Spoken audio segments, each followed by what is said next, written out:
Hello, good evening. Welcome to a Wednesday night episode of Brett's Old Time Radio Show. How has your day been today? Mine has been, it's been good. It's been a busy one. We spent this morning updating the website with loads of different bits and pieces, so go check it out. dayslikethis.life. And then Vicky and I popped to Clifton in Bristol for a nice cup of coffee. We needed to go and visit a couple of businesses there because there are potentially a couple that we're going to be working with moving forward. And we wanted to pop in, have a bit of a chat with them and see what they needed and see what we're going to do together. So we're looking forward to that and it should be fun. It's quite nice to collaborate with some local businesses because it just makes you feel more a part of things, doesn't it? And that you're sort of helping some people and you're actually doing something. So it was really nice. It was a bit on and off with the weather because there were a few light showers, but overall, it was all nice. Now then, a huge thank you for joining me once again for our regular late night visit to those dusty Wednesday archives right here from my cosy corner of the southwest of the United Kingdom. I'm Brett. I'm your host for our Nighttime podcast, and whether you're listening as part of your evening wind down, you're looking for a little bit of company, or simply enjoying the magic of old time radio before bed, I'm glad you're here. Because if you weren't here, I'd be very lonely. And it's nice that we could support each other like that, isn't it? If you'd like to find out more from us, you'll find everything at dayslikethis.life, where you'll see all sorts that we've been up to. Links to the podcast, links to our YouTube channel. Oh, there's just loads of stuff on there. So go check it out. Right then, make yourself comfortable, settle in, and let's enjoy tonight's episode of Dangerous Assignment, which was first broadcast on the 13th of May. 1953, which is, oh my goodness, a long time ago today. What is that? That is 73 years ago today. Look at that, for a little bit of math in my head. Who says that I can't do that? This one's called the Jade Dagger.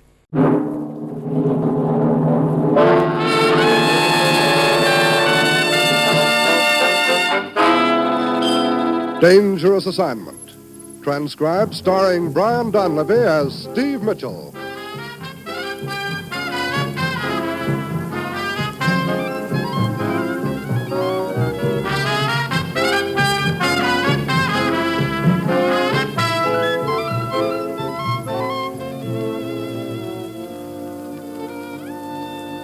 Danger is my assignment. I get sent to a lot of places I can't even pronounce. They all spell the same thing, though, trouble. But when I walk into the commissioner's office, I don't realize that this assignment's going to teach me never to ask to see a knife in a shop window.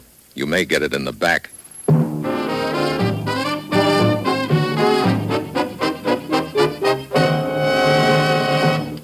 Morning, Commissioner. You sent for me? Steve, it looks like we've been put on the hook again. There was an attempt made in Cairo last night on the life of a prominent Egyptian political figure. Oh? How do we fit into the picture? The would-be assassin was described as an American. The word is being spread around that he was one of our agents. What? Now, look. Sure, another frame-up, Steve. The third incident in as many weeks. And the reason? We've been holding talks with the Egyptian and other Near East governments, trying to set up a program of closer cooperation. Certain interests are definitely hostile to the idea. So someone is trying to sabotage those talks by stirring up public opinion against the U.S., huh? Right. The target for the assassin's bullet was Ahmed Tali. He's been opposed to the talks from the start. Now, with this attempt on his life, someone's made it look like we wanted to get him out of the way. Look, Commissioner, do we have any lead on this so-called American agent? Yes, a shopkeeper in Cairo named Falud says he has certain information to give us if we're interested. You've a rendezvous with this Falud tomorrow afternoon at the Akhmim marketplace in Cairo. How will he know me? Do I wear a geranium behind my left ear? You are to go to the bazaar of the Four Brothers. There will be a long curved dagger with a jade handle in the window. You will ask to see it. Get over there, Steve. Find out what you can from this shopkeeper and get to the man who's trying to sabotage our talks with the Egyptian government. Well, that's it. You've got your assignment. Good luck.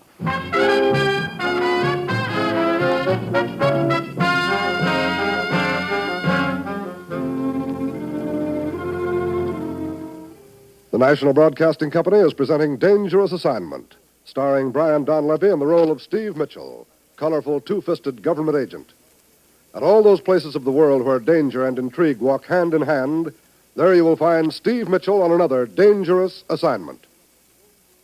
Magnificent musical entertainment is yours for the listening every Monday evening on the NBC Radio Network. Listen on most NBC stations to these great programs. The Railroad Hour with singing star Gordon MacRae and charming guest artists from Musicdom's Hall of Fame. The Voice of Firestone, featuring Howard Barlow and the Firestone Orchestra and Chorus in the melodies you enjoy hearing.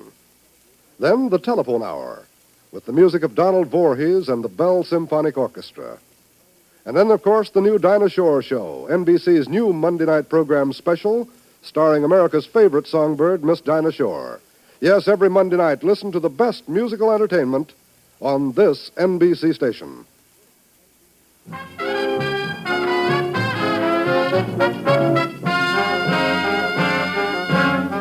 Sure, I've got my assignment. Get over to Cairo and have a chat with a shopkeeper known as Falud and see what information he can give us that'll help us nail a gent who's been busy stirring up anti-U.S. sentiment in Egypt and the Near East. It's late Friday afternoon when my plane lands. I check in at a hotel and then hurry over to the Acme marketplace. I finally spot the bazaar of the Four Brothers and stroll inside. May I assist you, attendee? Yeah, I'd like to see that dagger in the window, the one with the jade handle. Ah, an excellent piece. A work of art, attendee. Do you collect jade? Among other things. The finest pieces of jade in all Cairo are to be found in this shop. Someone recommend you, perhaps? Yeah, a friend asked me to drop in and have a look at the dagger. His name is Falud. Do you know him? Ah, yes. And your name, attendee? Steve Mitchell. You're Falud? Yes. You have some information. What do you want for it?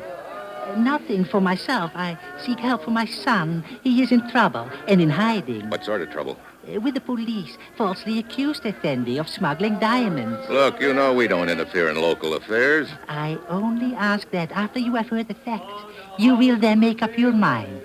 Refuse to help if you must, but promise you will hear the story. Well, I guess that's fair enough. I'll promise that, but nothing else. While my son was at the university, he became involved with a certain political movement, one not of my liking. He has long since left the group, but during the time he was associated with it, he met many people. A few were agents of a foreign power. Go on. One of them was a man named Hanford, American-born. He the one who tried to kill this diplomat Ahmed the night before last? We are certain of it. My son and I were in the neighborhood at the time. We heard the shots. Saw this man running from the house, number 37, Sharia Ishab. Your son recognized him? Yes, the man Hanford fits the description of the would-be killer given by Davin San. And just who is this Dabin San? Once a member of parliament, now retired, but still an influential man. It was in his home that the attempted assassination took place. I gather that his political thinking is the same as this victim, Ahmed, anti-U.S., huh? No. Exactly opposite. Davin San has long been a friend of your country. He has been seeking to unite the political parties in an effort to work in close cooperation with your government. That is why he called the meeting at his home. I see. My son learned that the assassin Hanford has gone to Alexandria. He's in Alexandria now? Yes. I will take you there. When? A train leaves in 2 hours. Where are you staying? St. George Hotel. I will call for you.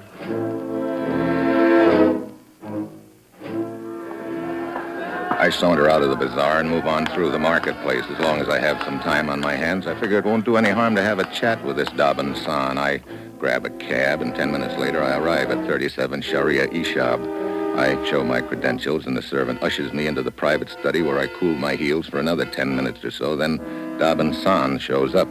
So sorry to keep you waiting, Mr. Mitchell. 1,000 pardons. No harm done, Mr. San. Do sit down, please. I was in conference with Dr. Marubian. He had many instructions regarding the patient. You mean Ahmed Tali is here in your house? Yes, you did not know? Though his condition is not grave, the doctor thought it would be wise if he remained here. An unfortunate affair, the incident of the other night. Yeah. Most unfortunate. You mind telling me about it? I had invited some friends for the evening. Including Ahmed Tali? Still a friend, Mr. Mitchell. Although we do not see eye to eye politically, I thought perhaps if we could all get together and talk, an understanding might be reached. Go on. It was around midnight. We were all assembled in the study here. The front doorbell rang. The servants had gone to bed, and so I answered it. What did the caller look like? Tall and slender. His manner of speech was American. He said he had an important message for Ahmed Tali. Asked if I would call him. And you did, huh? I left the two in the hall and went back to the others. A moment later, we heard a shot and rushed out. We found the front door open. Ahmed lying on the steps. There's a rumor going around that the caller was an American agent. Yes, I have heard that, but he showed no credentials, nor gave his name. I see. All right, Mr. San. Thanks a lot. I go on to my hotel and wait for my contact Falud from the bazaar to show. He doesn't. It's a quarter of an hour before train time now, and I decided to do something about it. I hustle back to the Akhmim marketplace. It's quiet now, dark, deserted. The bazaar is closed. I lean in, peer through the glass door, and suddenly it opens. Quickly, Effendi, inside. Hey, we were supposed to meet at my hotel. I know, but I was followed. 2 men. I lost them not far from your hotel. Wait. There they are, Effendi. Coming this way, the 2 men.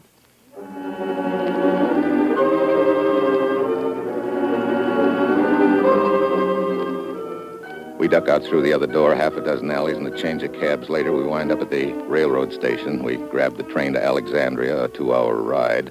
As the train pulls into the Alexandria depot, I hop off first. I beg your pardon, Mr. Mitchell? What? Yeah, I'm Mitchell. I am Lieutenant Nava, Alexandria Police. My credentials. Oh, okay, Lieutenant. What's on your mind? I shall have to ask you to accompany me to headquarters for questioning. Wait a minute. What's this all about? You called Andaban's son at his home in Cairo this afternoon, did you not? Yeah, sure. So? Some documents were stolen from his study. Documents belonging to Ahmed Tali, victim of a recent assassination attempt. We have received information that you have these documents in your possession. What? That's crazy. Is it, Mitchell? Then why did you run from the police in Cairo less than 2 hours ago? The police? Oh, look, I can explain that. I thought they were... Hey, wait a minute. Falud, over here. That old man, a friend of yours, Mr. Mitchell? Yeah, we came up on the train. He can explain about those 2 men we ran from. So, you there, come here. Yes? What is it? Tell me, old man, do you know this American? No. I never saw this man before in my life.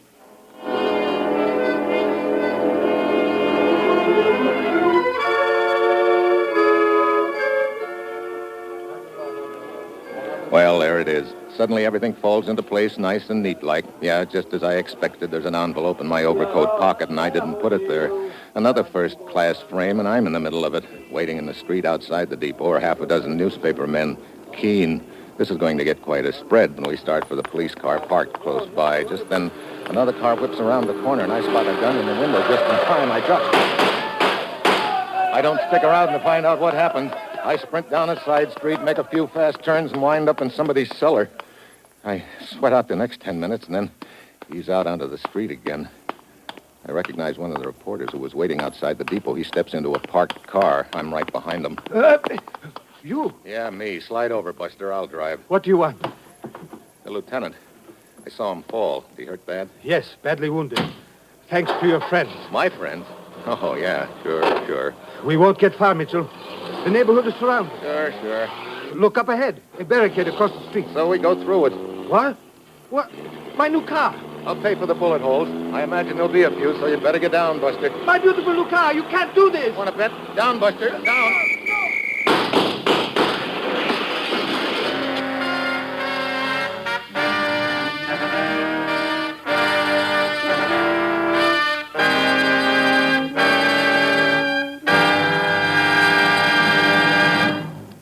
Steve Mitchell will continue his dangerous assignment in just a moment.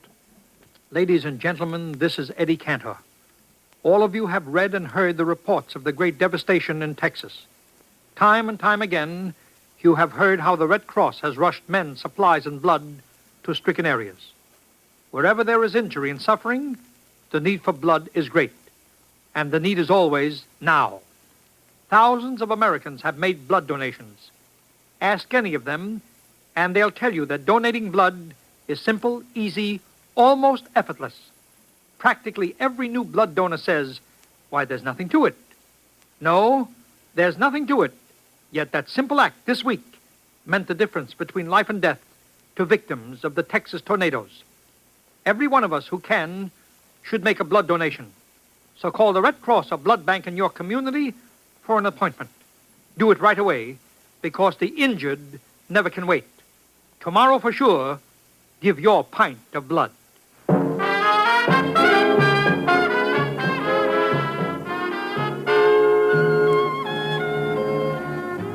Now back to Dangerous Assignment and Brian Donlevy as Steve Mitchell.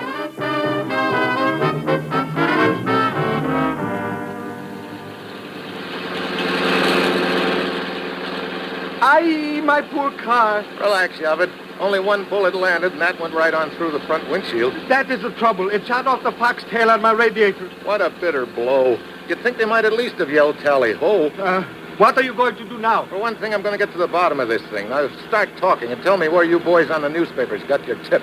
Well, the story I heard was that Ahmed, the wounded man at Daban San's place, wished to look over some of his papers. Daban went to his study to get them. They were gone. So? So, Ahmed demanded to know if there had been any recent visitors. Daban was forced to admit that you had been there shortly before. Ahmed called the police. I see. The police started looking for you to question you. Then came another tip that you could be found at the bazaar.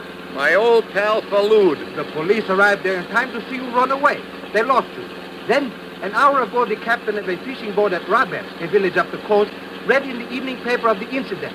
He reported to the local police that he had been hired to take a man named Mitchell out of the country. What was the skipper's name? Alex Rogan. You deny all this. Of course I do. But that attempted rescue was wounded Lieutenant Nava. That was no attempted rescue. They were just trying to kill me so the papers would be found on my body. But they missed. That means they'll try to get on my trail again. If I could only get my hands on that skinny neck of Falud's, I could find out from him who's behind it. Oh, I do not think you will get the chance. See up ahead? Another roadblock. Oh, great. Looks like this is the end of the line. I jam on the brakes, get to a stop, and jump out of the car. Stop! Stop where you are! The chase is on. I duck down an alley and crisscross back and forth along a few assorted side streets. Finally, I reach the marketplace and find a place to hide. Real aromatic, too. I'm the third goat from the end of the small corral, and very fitting because right now it looks like I'm really the goat in this deal. Then I get an idea. If I can't get to Falud, maybe I can get some information out of that fishing boat captain who was supposed to have been hired to get me out of the country. But I've got to move fast. I take off cross country to the fishing village of Rave. Just on the outskirts, I spot a familiar sight, a guy in a car. Hello. What took you so long? What are you doing here, Yavid? Waiting for you. What? Yes, I thought you would probably remember the captain of the fishing boat and try to reach him. Well, you finally got it through your head that I'm innocent. Not necessarily. But, innocent or guilty, I am a reporter. You need transportation, I need a story. So? So, it's a deal. Let's go. In the village, we head for the waterfront. There's only one bar there, so we figure that's the logical spot for information. We drift in. It's a typical dive, crowded mostly with sailors. Behind the cash register sits a sultry-looking gal who apparently owns the joint. I can see her watching us out of the corner of her eye. Pretty soon she eases over. Hello. Hi. You are a long way from home. Yeah. What brings you here? I'm looking for someone. Oh? His name is Alex Roga. He is captain of a fishing boat. Alex Roga? Ever hear of him?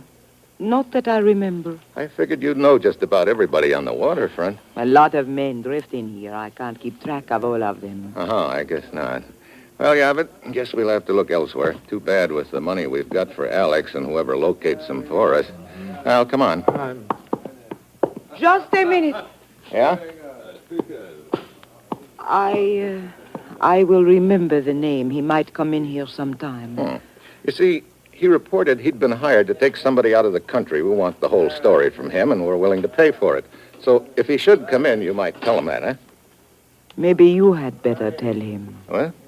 The black boat at the end of the wharf. You will find Alex on board.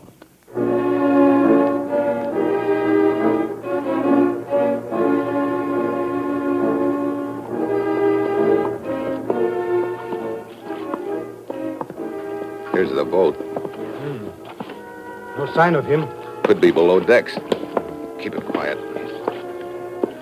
This hatch must lead down to the cabin. Yeah, come on.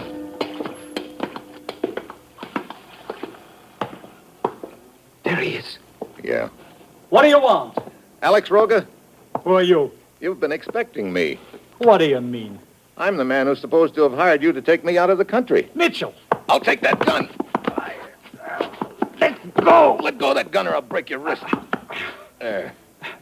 What do you want? The name of the guy who hired you to say what you did. I don't know. Look, I'm in no mood for polite conversation. If I have to play rough to find out, I will. Who hired you?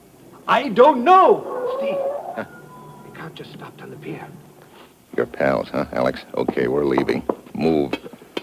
I heard Alex up the ladder at the point of the gun. We slip around the other side of the cabin. We can hear two men climbing aboard. We wait until they go down the ladder. Then we jump onto the pier and head down it. There they go! They've spotted us. We turn a corner, and I duck into a warehouse with Alex, but Yavid keeps on running. I can hear them pound after him. Suddenly, Alex grabs at my gun. I give him a fist. I figure that'll keep him quiet a few minutes, so I ease outside and try to find Yavid to help him out of trouble, but he's nowhere around. I spend 10 minutes looking, then I figure I'd better get back to the warehouse before Alex comes to. I walk inside, and suddenly I'm staring down the barrel of a gun. At last, Mitchell. Who are you? Sergeant Boucard, the police. I've been chasing you since the last roadblock. You no doubt came back to make certain the fishing boat captain was dead. Dead? Alex? Look, I only put him out for a few minutes. As you will see over there, he does not give the appearance of being out for only a few minutes. Hey, a knife in his back. Exactly. They must have doubled back and knifed him while I was looking for Yavid. Oh, brother. I'm really batting 1,000. My last lead gone. Steve? Steve? Wait, who's that? Let's find out. Let go of my gun. Too late. Mitchell, I warn you, it will go worse than ever for you now. Steve? Holding a gun on a policeman? Hello, Yavid. Look, fellas, this isn't my idea of the best way to play it, but right now I don't have time to go through channels. Yavid, that babe Sarita in the bar is obviously in with the organization. So it would appear. She must have sent the men in the car after us. You get a look at them? No. Okay. I want you to go back to the bar and tell her your American friend's in a hole. You? Me. You are quite right. Tell her I need a boat to get out of here and that I can't find Alex. Ask if she can fix me up. Then what? Then the sergeant here and I wait to see what happens. Half an hour later, I hear steps coming along the pier. I peek out. It's Yavid, followed by two guys. One of them's my old pal, Falud. I can't make out the other. I turn to Bukhar and hand him his gun. You give me my gun? Yeah, it's all yours. You can put the handcuffs on me now, or you can duck back there in the shadows and get an earful. Very well. I will be over here by this crate. But I warn you, if this is another trick, I will... Yeah, I know. You'll miss me around here. Inside! There he is! Hello, Falud. Don't move, Mitchell. Well, our old friend Dobbin's son. Mitchell, the girl at the bar took me to a back room and turned me over to these two. So you're the one behind this whole deal, Dobbin's son. Quite so. Pretty neat cover. You pose as a friend of my government. You schedule talks at your house to try and convert Ahmed, who's opposed to us. You rig an attempt on his life, so we'll be blamed for it, and then you get Falud to lure me over here so he can hang this frame on me. And now to finish it off perfectly, I can deliver you to the authorities. Sorry, but I think it's going to be the other way around, Dobbin's son. A bluffer to the last, eh, Mitchell? Dobbin, watch out! What? Over there near the crate, a policeman. Dobbin's shot goes wild. Falud dives for the cop and collects a slug. Dobbin whirls and heads for the door, but I latch on with a flying tackle. His head hits the concrete and he's out cold. Are you all right, Mitchell? Yeah. You hear enough, Sergeant Bukhar? Quite enough. And I've got my headline, Steve. Good. But the next time anybody tells me they've got red-hot information for me, Yes? they can stuff it in an envelope and mail it to me.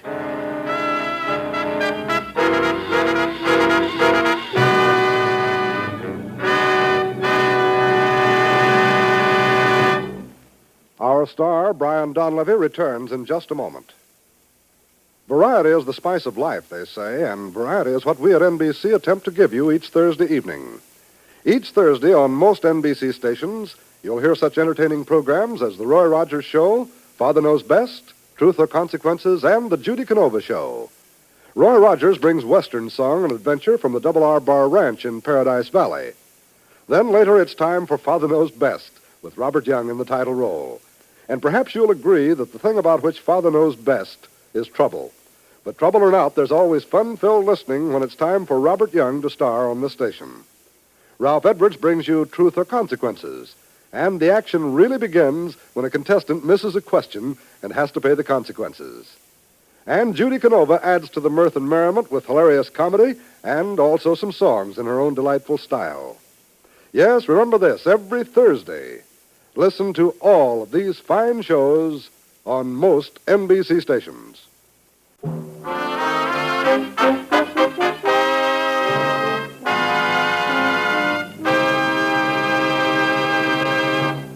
Next week, Germany. A chase.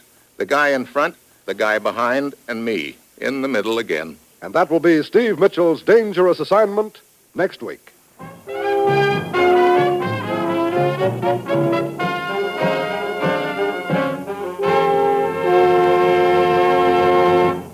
Included in tonight's cast were Robert Boone, Paul Duboff, Byron Kane, Jan Arvan, and Betty Lou Gerson. This is John Storm speaking.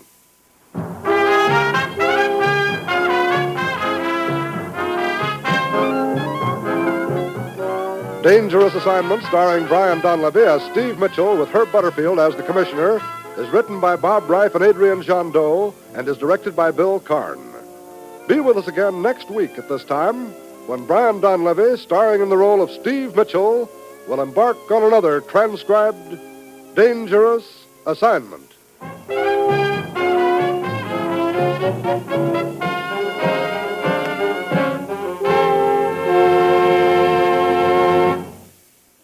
Fridays, listen to Dinah Shore and Eddie Fisher on NBC.